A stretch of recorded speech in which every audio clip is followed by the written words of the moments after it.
Miss Whitley, you and the defendant were involved in a relationship for a period of time. It is your claim that you loaned him money for a down payment on a car, and you're no longer a couple. You want the money back that you put down on the car. Yeah. And then you have an allegation of assault that he allegedly committed about a year ago.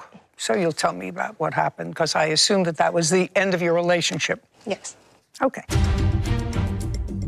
Now, did you live together? Briefly. From when to when? From March 2022 to April of 2022, when the assault happened. Okay. During what part of what month did you loan him money for a down payment on a car? It was March 22nd, 2022.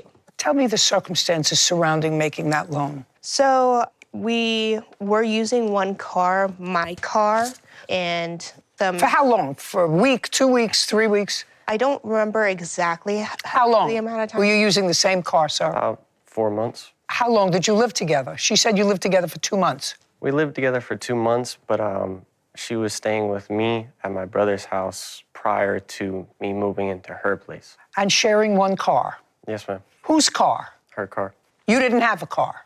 No, ma'am. And then you moved in together and you got a car. Yes, ma'am. How much was the down payment on the car? Roughly $4 grand. Who put down the down payment? She put a portion of the down payment. What portion? $3 grand? Now you have the car. Yes, ma'am. Now you're no longer a couple. No, ma'am. And what about the down payment? She verbally told me that I could keep the down payment.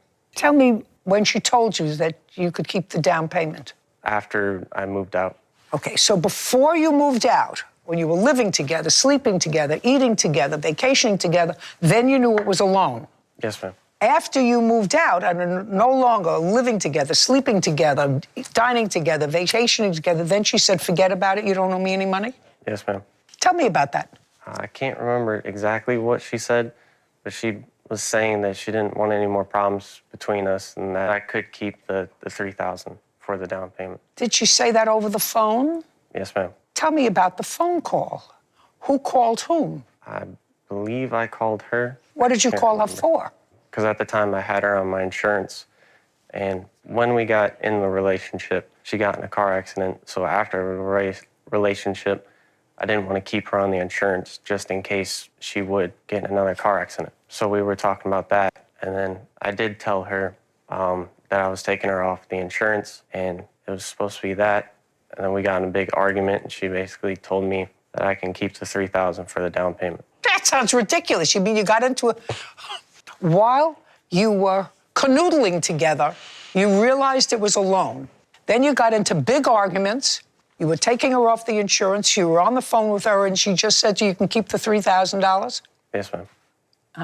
Doesn't make sense to me. Anyway, if she said it, she didn't mean it, because you're here. And originally, you knew it was a loan, right?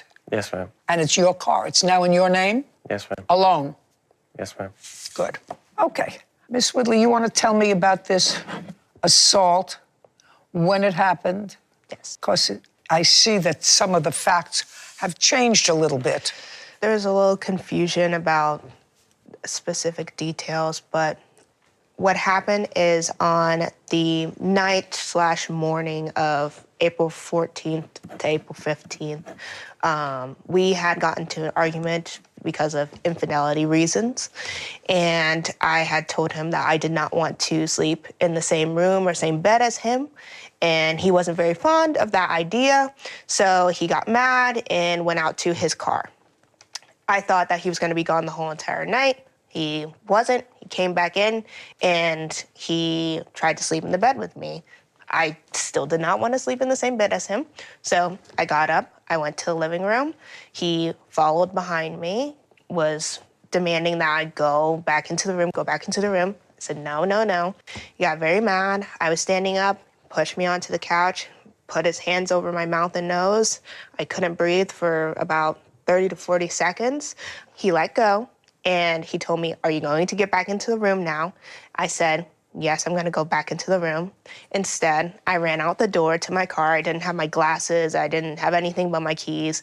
And I drove to the security post at my apartment complex, and they dispatched police for me. But by the time the police came, he had already been out of my home in his car, off somewhere else. So, not excusing anybody putting their hands on anybody else for anything other than fondness. What he did was put his hands over your nose and your mouth like this for about 30 seconds. Yeah. Is that what happened? It was with the intent of having me not breathe. Okay. Anything else?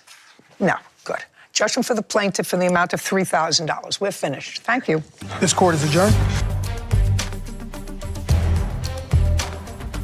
It was basically just over the $3,000 for the down payment of the car. You look in the phone and you find the messages and it speaks for themselves. She told me I could keep it, and she didn't, basically now it shows that I'm not supposed to keep it, so I definitely understand. You can't really refute evidence like that, so Time to part ways. don't loan money.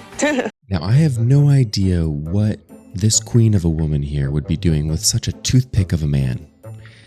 Now, the way he spoke in his case, in his testimony, to be honest with you, I would have just ended the case there after he spoke, and she didn't need to say much at all, because you could tell that he's absolutely lying.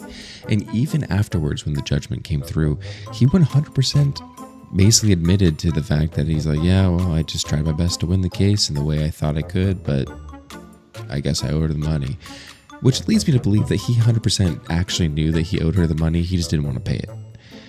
This is why you guys gotta stay away from toothpick of men, where they think that they, just because they're tall, they can slay some, game, and they just don't treat you right. They don't go in and try to help you. They take money from you. Ladies, just ladies, don't be with no man that's going to ask you for money, especially thousands of dollars, and then you're going to give it to him. Now, if you're married, I guess it doesn't make sense because what's mine is yours type of thing. You guys share the money. But if you're going to be dating someone, ladies, you a queen. You're a boss. You've been earning that money. You worked hard for that money.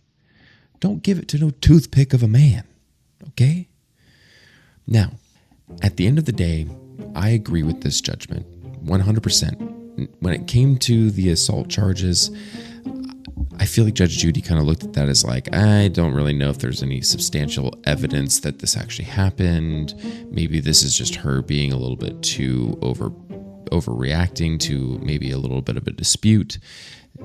She didn't want to have any more mattress polo with him, which I understand. But I feel like in this situation, Judge Judy was right, gave the $3,000 as the judgment, and they moved on. But I want to know what you guys think. Do you agree with what I was saying? Do you think that you guys should give a guy you're dating thousands of dollars as a loan? I feel like that's just such a weird thing to do. There's so much that could happen. You can break up. The person can get mad at you. It just doesn't make any sense. So I want to know what you guys think about this. Leave your comments down below.